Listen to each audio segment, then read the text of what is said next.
नमस्कार मित्रों, मेरा नाम डॉक्टर विशाल चांगेला है। मैं बाल हृदय रोग एवं जन्मजात हृदय की तकलीफ़ों का विशेषज्ञ हूँ।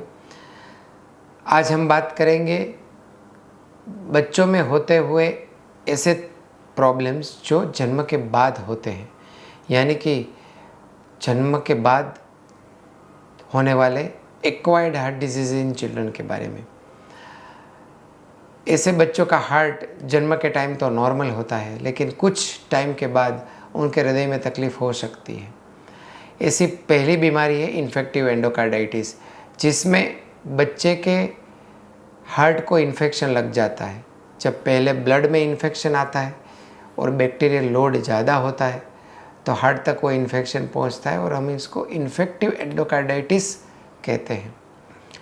उसके बाद आता है रूमेटिक वाल्वुलर हार्ट डिजीज़, जिसमें एक स्ट्रेप्टोकोकल नाम का इन्फेक्शन होता है जो थ्रोट के ज़रिए हार्ट में पहुंचता है और हार्ट के वाल्व को कमज़ोर कर देता है।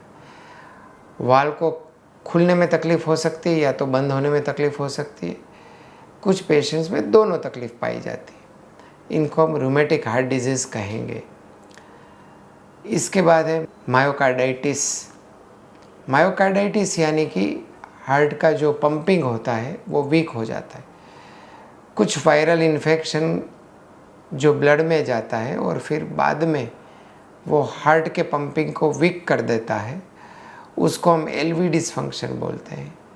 और LV dysfunction secondary to viral myocarditis ऐसा भी कहते हैं। ये डिज़ीज़ के बाद आता है एक है कावासाकी डिज़ीज़।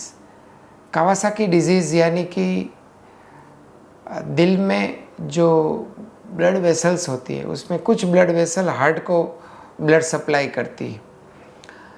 तो हार्ट के ब्लड सप्लाई करने वाली जो वेसल है उसको हम कोरोनरी आर्टरीज बोलते हैं। कोरोनरी आर्टरीज में सूजन आ जाती है, जिसको हम कोरोनरी आर्टरी डायलेटेशन या तो कोरोनरी आर्टरी एन्यूरिज्म कहते हैं। ऐसे बच्चों को दिल का दौरा भी पड़ सकता है। So Kawasaki disease giving rise to coronary complication, ये भी एक एक्वायर्ड हार्ट डिजीज़ है। कभी कभी हार्ट के आजू बाजू पानी भर जाता है, जिसको हम पेरिकार्डियल एफ्यूजन कहते हैं।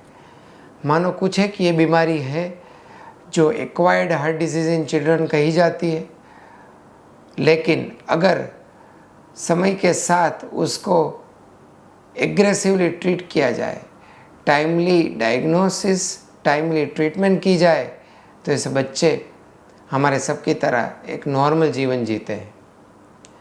आइए हम बाल हृदय रोग के जो मरीज़ होते हैं उसके प्रति सहानुभूति रखें, समाज में फैली हुई गैरमान्यता को दूर करें और इन बच्चों के जीवन में एक रोशनी लाने का प्रयास करें। नमस्ते।